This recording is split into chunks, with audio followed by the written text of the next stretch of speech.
Semua pengetahuan terhubung ke semua pengetahuan lainnya.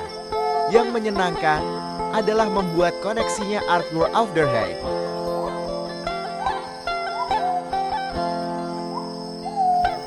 Assalamualaikum warahmatullahi wabarakatuh. Bapak, Ibu, guru hebat, salam sehat dan bahagia. Kembali lagi bersama saya, Lia Akbar, calon guru penggerak Angkatan 9 dari Kabupaten Indragiri Hulu, Provinsi Riau.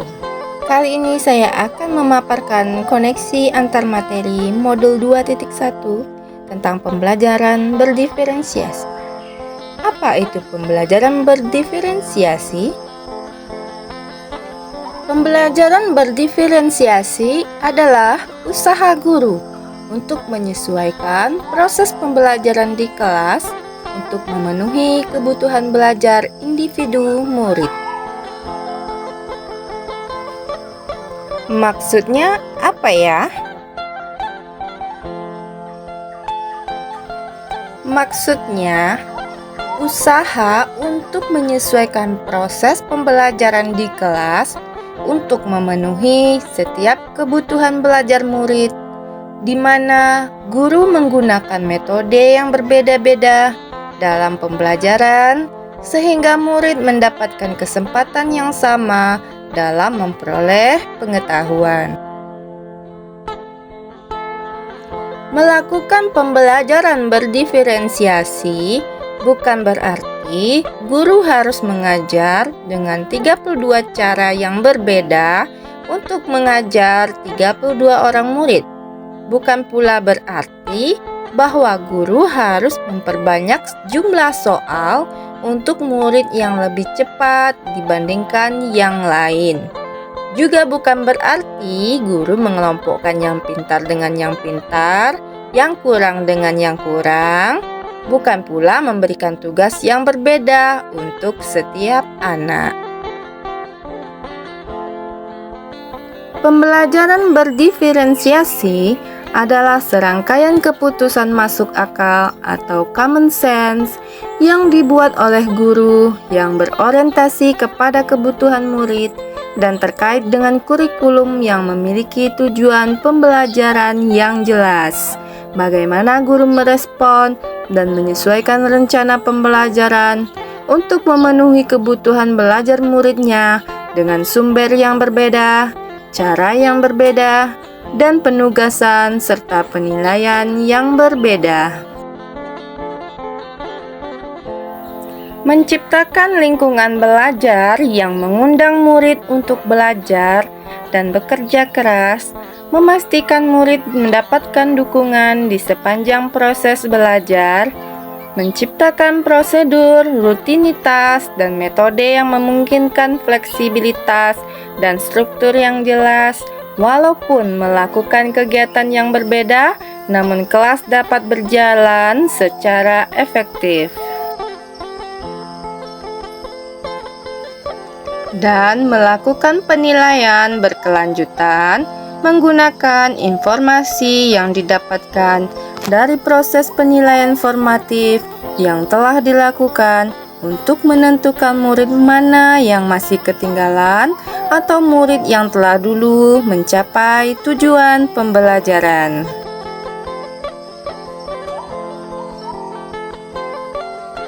Setiap anak adalah unik. Mereka punya kelebihan dan kekurangannya masing-masing. Mereka juga memiliki minat, gaya belajar, kebiasaan, pola pikir, kemampuan literasi, dan lain sebagainya yang berbeda-beda. Dari perbedaan karakter murid tersebut, diperlukan usaha guru untuk dapat memenuhi kebutuhan belajar murid yang berbeda-beda, agar mereka merasa nyaman saat belajar di dalam kelas dan tentunya tujuan pembelajaran dapat tercapai.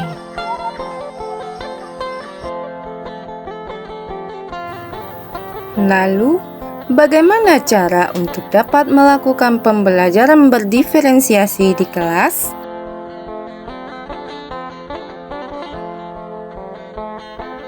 Agar dapat melakukan pembelajaran berdiferensiasi, Guru harus memahami tujuan pembelajaran, mengetahui dan merespon kebutuhan belajar murid, menciptakan lingkungan belajar yang mengundang murid untuk belajar, melakukan manajemen kelas yang efektif, melakukan penilaian berkelanjutan.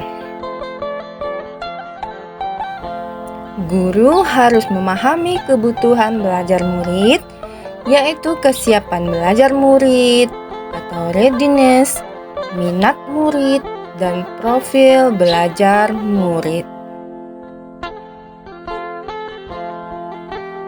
Kesiapan belajar murid mengharuskan guru untuk menilai pengetahuan awal dan menentukan apa yang telah murid ketahui dan di mana murid berada. Setiap murid memiliki minat yang berbeda-beda. Minat adalah salah satu motivator penting bagi murid untuk terlibat aktif dalam proses pembelajaran.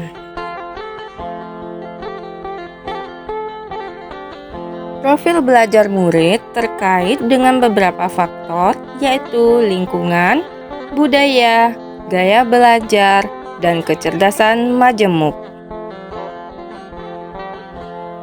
Cara yang dapat dilakukan guru untuk mengidentifikasi kebutuhan belajar murid yaitu dengan mengamati perilaku murid, melakukan asesmen awal, mereview dan melakukan refleksi terhadap praktik baik, berbicara dengan guru sebelumnya, membaca rapor murid di kelas sebelumnya, atau mendiskusikan permasalahan dengan murid.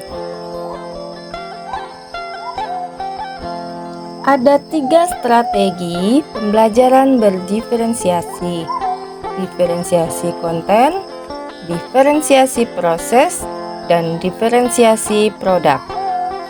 Guru dapat memilih salah satu atau kombinasi dari ketiganya.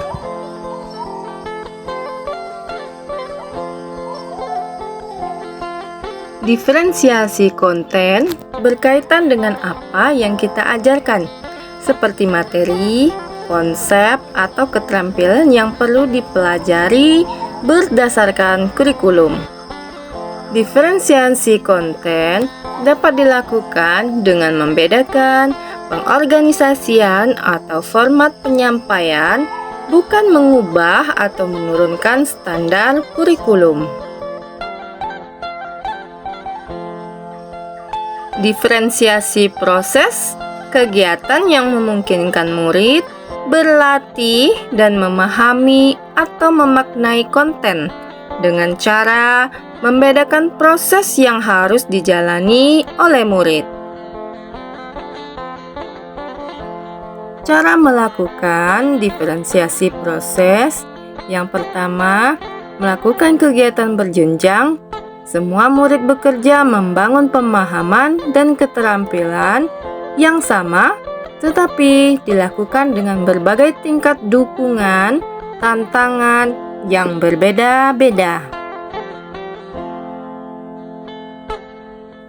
Cara yang kedua, yaitu memberikan pertanyaan pemantik, dapat mendorong murid untuk mengeksplorasi berbagai submateri yang terkait dengan topik yang menarik minat murid. Cara yang ketiga, dengan membuat daftar agenda individual yang berisi pekerjaan umum seluruh kelas serta daftar pekerjaan individual murid. Cara yang keempat, memvariasikan lama waktu dalam menyelesaikan tugas dan memberikan dukungan tambahan bagi murid yang kesulitan. Sebaliknya, mendorong murid yang cepat untuk mengejar topik lebih mendalam.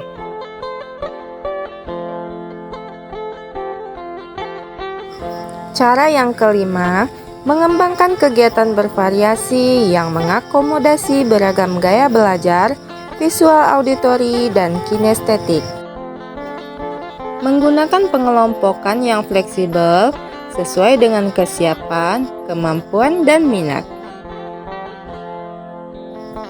Diferensiasi produk. Produk ini adalah hasil pekerjaan unjuk kerja yang harus ditunjukkan oleh murid kepada kita.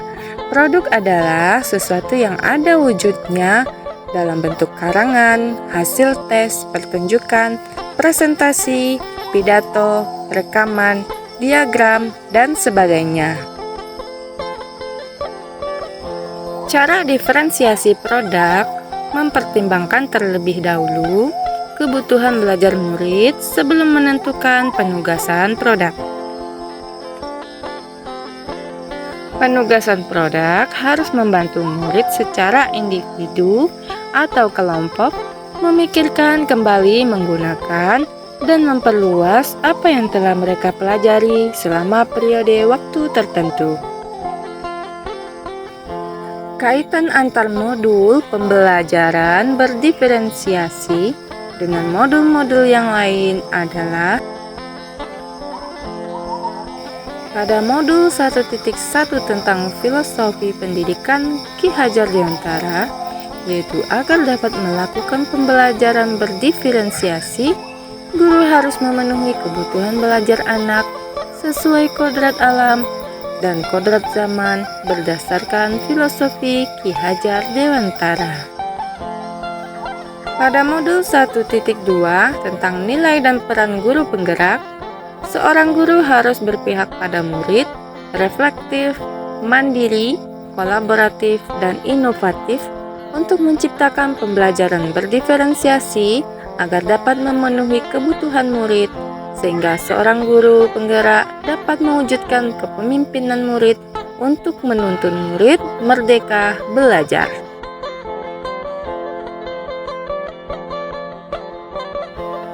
Pada modul 1.3 tentang visi guru penggerak, pembelajaran berdiferensiasi merupakan salah satu strategi untuk mewujudkan visi guru penggerak yang berpihak pada murid.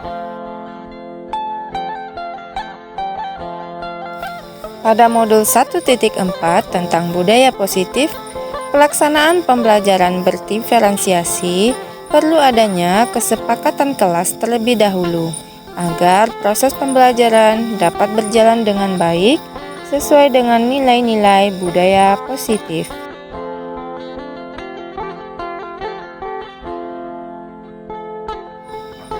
Demikian pemaparan koneksi antar materi modul 2.1.